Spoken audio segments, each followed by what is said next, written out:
Hey everyone, we're gonna go visit my friend Brian in Portsmouth, New Hampshire. He's got a space here. He's a co-proprietor of a place called Port City Pinball. Hey Brian, Hey, how are you? what's going on? Good to see you. Hey, so this is an awesome place. I've never been here before, and I was in town. I figured, you know what, I'd come check this place out and see what it's all about. Brian, how long you guys been here? All right.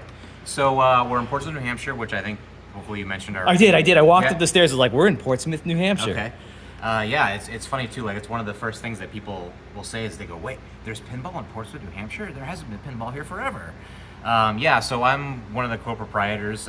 Brian and the other co-proprietors are also Brian and Allison.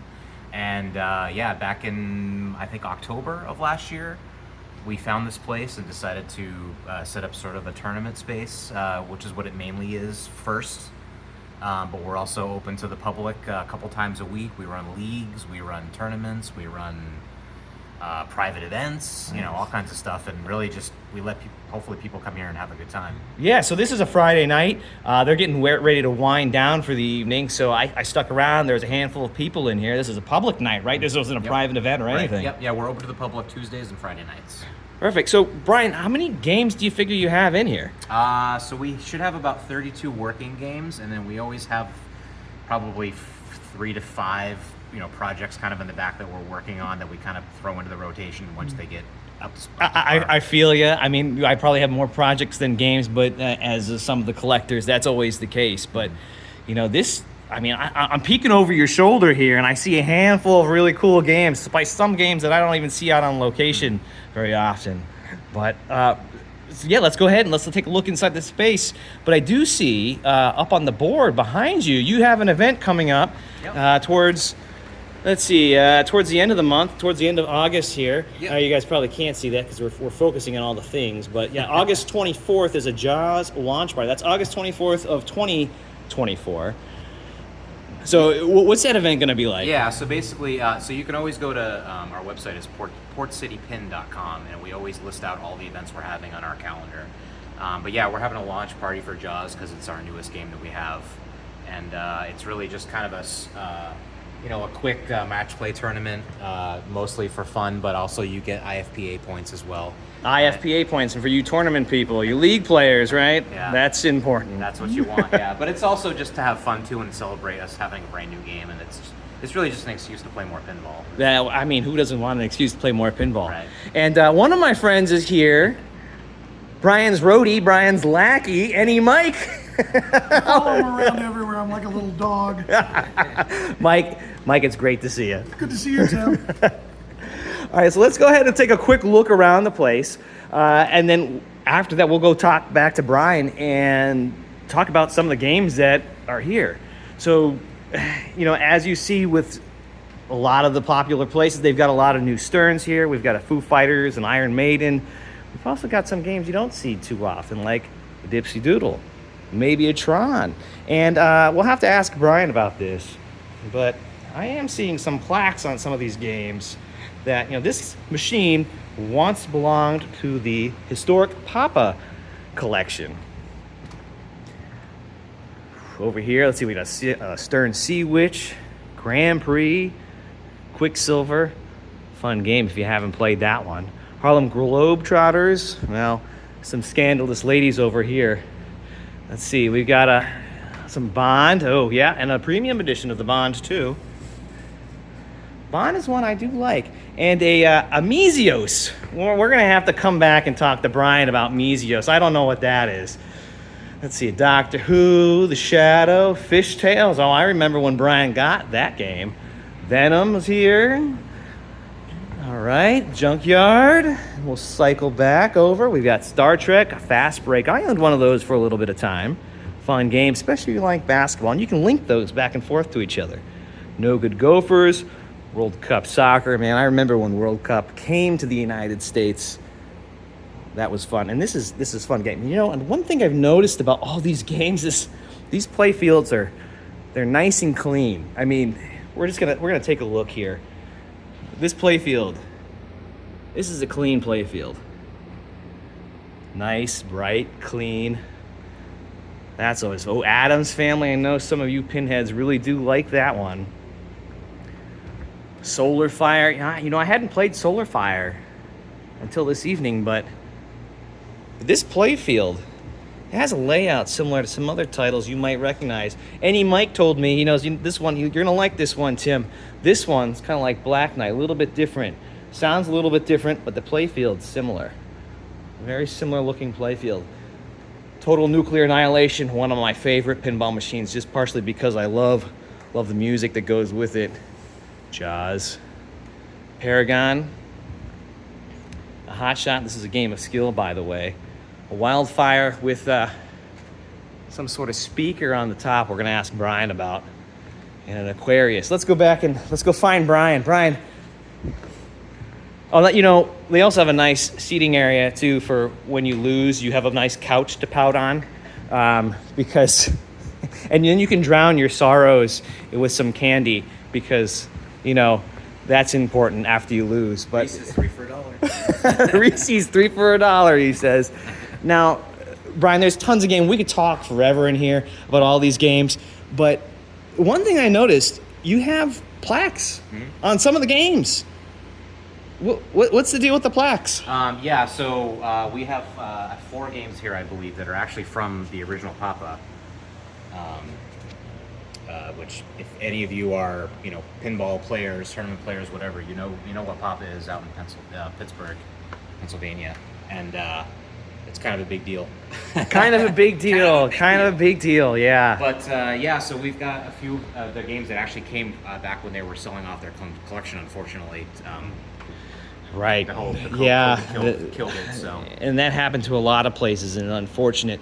Brian, there's one game I got to ask you about. I had so much fun playing this game. I had never seen it out and actually had a chance to play it. And it's a Stern title. It's not a new Stern title. It's an old Stern title. And yes, they do have a lot of Sterns here, but I am happy to see this old Stern. This is Quicksilver. And I like what they've done with the scoreboards here. That, you know, they've got the nice new green LED displays, and this playfield is nice and clean. Brian, and these shots, I mean, I don't know, like these drop targets here, you got to hit that from the left side. It's a tight shot, and it's fun. You kind of have to sweep them, really, in a way. It's kind of a funky game, but I mean, it's a relatively rare game too. You don't see it out a lot. It's got almost like a metal band theme kind of art to it. But yeah, it's a cool game. It's got, but also at the same time, it's a classic sort of early Stern / Bally game. You got tons of drop targets. You've got spinners you can rip on it. Oh, and this right spinner shot here, when you hit that off your left flipper, that thing whips right around into the pops. Yeah, it's got a quick turnaround right there. And that is so gratifying. Yep. Brian, are there any games here that that we should highlight? I highlighted the one that I was pleasantly surprised about. Yeah. So actually, you know what? We got to go over this one real quick, just because you're probably going to be like, "What is going on with this game?" So this is Metallica that has been rethemed to a Michael Metallica. This is Brian and Allison O'Neill's little pet project they got going on. You might have seen it at Pentastic a few times and various other tournaments and things. It basically is a yacht rock version of the Metallica thing. This is the yacht rock version of Metallica. Mick Metallica. And you know what? Now that you mention that, I'm looking through here and I see the yacht. Yep. This is perfect because we're in Portsmouth, New Hampshire, which is a seacoast city on the seacoast of New Hampshire, and you're gonna find yachts out there, and they're probably wearing these hats. And I hope they stop in and play some of the pinball. You're definitely gonna find a few of those in the Portsmouth Harbor, I saw one of those when I was over just across the border in Kittery, over at Fort McClary there, hanging out in the water. And you Metallica diehards, don't be upset because nothing that was done on this game is permanent. It can be turned back into a Metallica again, so don't. Yeah, I'm pretty sure they get any angry emails or text messages about it. It's all done with super glue and bolts and holes through all the plastic. And then this is another Papa game right here, Fathom. Oh yeah, here we go. There's another Papa game. Bally's Fathom. Let's see. Yeah, we talked about the Tron already. And we come this way.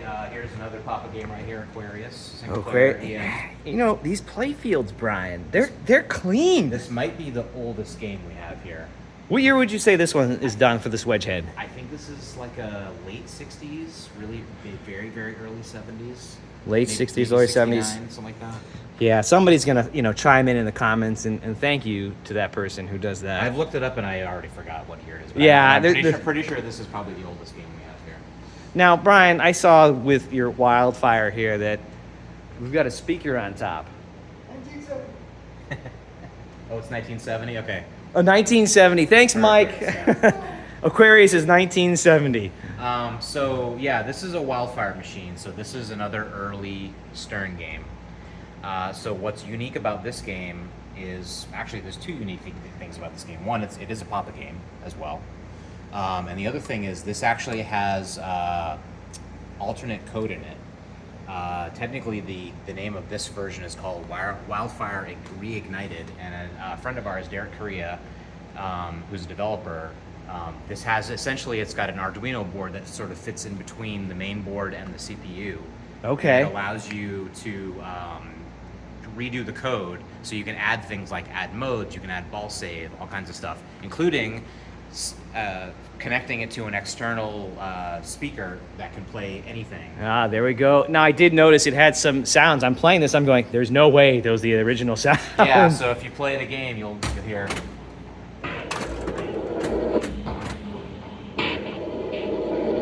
Oh, yeah, we've got some... Why don't you try that again? That's the ball save.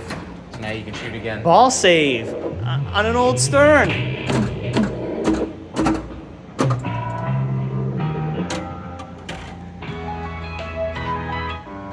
Yeah, I heard that music playing, and I was like, "Wait a minute, do they have a music somewhere?" But no. Yeah.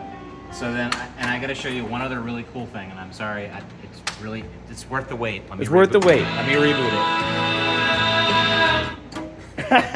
it. So this game also has what's called a stall ball mode. What is stall ball mode? So stall ball, the game is a great game to play. It's a great party game. You get a bunch of people, and what you do is you try to shoot the ball specifically into a spot where the ball is going to get stalled. And in most games, it's going to be these saucers. So when you hit the ball into one of these saucers, obviously it's going to stay there for a second or two before it gets kicked back out. So that's right. Yeah, the ball hangs out or stalls in those. That's a stall. So what you do is you get everybody lined up behind the game. As soon as I get the ball in there and I do a stall, I jump out of the way. The next person jumps in and they start playing. Oh wow. Okay, so it's almost like a co-op. Right. And how long can you keep the train going? And then whoever it's last man standing. And then what you can do in this particular game is if you hit the start button enough times. Stall ball mode. Oh, I heard it. Stall ball mode. It's actually shouted out. Stall ball now mode. if you get a ball, Stall! Yep, stall! it yells Yeah, stall. it did. It yelled stall. That, you know what? Oh man, I like that. That is cool. Yeah. I like that. it's a That's a very fun great. feature. That is a fun party Yeah, you game. know, that's- You, player two. It's called Wildfire Reignited. Wildfire Reignited. Let's see what else. Let's see. You got one more game that you really think? I mean, I saw the solar fire over there. That was cool. I'm gonna say probably Solar Fire is definitely one. That's a cool game, but it's relatively rare. Yeah, I don't see it out ever. Yeah, a lot of traditional Williams sounds in it you'd recognize. Yeah, Defender, different, especially from like you hear the same sounds in Defender. But I would say there's definitely a game over here that no one's seen, and it's actually called Mezios. Oh yeah, I needed to ask you about this. What is this Stern Mezios? What happened here? I mean, it's even branded as a Stern Mezios. This is just the mediocre version of Stern, the Meteor. So for licensing reasons, because Meteor was actually a movie when they made it into a pinball machine afterwards, so we can't for I don't want to get sued. Yeah, no, nor do I, because I'm gonna make 33 cents off this video over its lifetime. I can't be taking money out of your, Yeah. that's food out of your kid's mouth. I can't No, be right, the food. But no, seriously, what happened was the targets broke. We didn't have the correct ones, so I believe these might actually be We think they're Maybe Sea Witch ones or Maybe traditional Sea Witch, stare. yeah, yeah. So if you'll notice, it instead of spelling meteor, it actually spells Mesios. Yeah, and it's been properly updated to represent Mesios. You know, Brian, this has been awesome. Thank you very much for having me. This is an excellent space. I hope anybody who's coming to Portsmouth comes down and checks it out. They've even got their Stern Insider connected up on the board, and because it's the start of the month, I did put a score up on the Insider Connected. Let's see as it cycles through. I didn't play. Yeah, I played Jaws. Yeah, and I'm number one up there on Jaws at 123 million, which is really not good. But I'm number one. But you're number one. But I'm number one. You're number one in all our hearts. Oh, thanks. All right, everybody. Mike, it's good to see you. Number one, baby. Number one. Thanks again, Brian. Again, go come down and check out Port City Pinball. Again, this is an excellent space, and I can't wait for you guys to hold more events here. Awesome. Thanks for coming. All right. See you guys. See you, Timmy. What a fun place that is. Definitely worth checking out down here in Portsmouth, New Hampshire. Port City Pinball.